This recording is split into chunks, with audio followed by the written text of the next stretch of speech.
At the beginning of 2019, I realized that it was time to grow. Yeah, I was always different, I was not part of any social groups, but I was testing in every industry.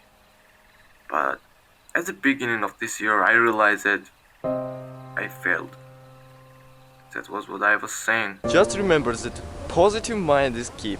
Positive mind is everything because when you are positive, you do everything what you want. Find positivity in you. Just wake up, smile on the face. But I was not positive anymore. I don't know why I lost it somewhere. I did lots of mistakes, but I believe that life is all about it. You learn from mistakes. So I tried to spend my time in 2019 on recovery. I started meditating, I finally started training again.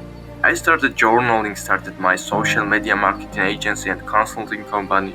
It worked.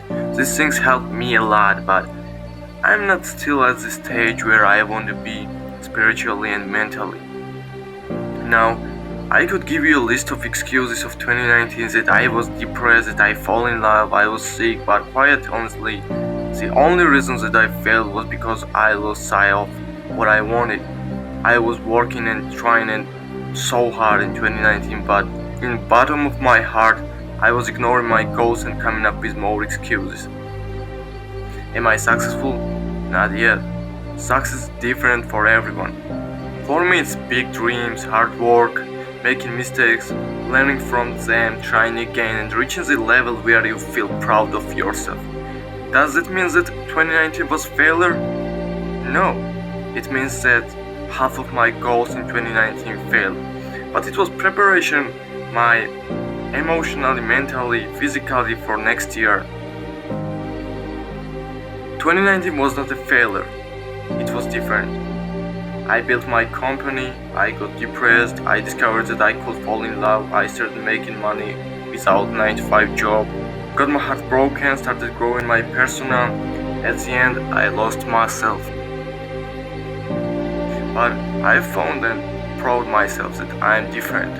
I have a huge goals. I'm not average and I will not stop until my last breath. I'm still young and I have a lot to learn. I'm not saying that I'm perfect because I'm far from perfect. I'm nowhere near the man I want to be. So, my advice from 2019 is always dream big, work hard, listen, learn, grow, adapt, respect the people who loves you, and appreciate everything you have now. And most important, feel. Feel it and live every day. I can say this was a very interesting year for me. Who knows, 2019 can be the best year of my life, but I got a lot more to go.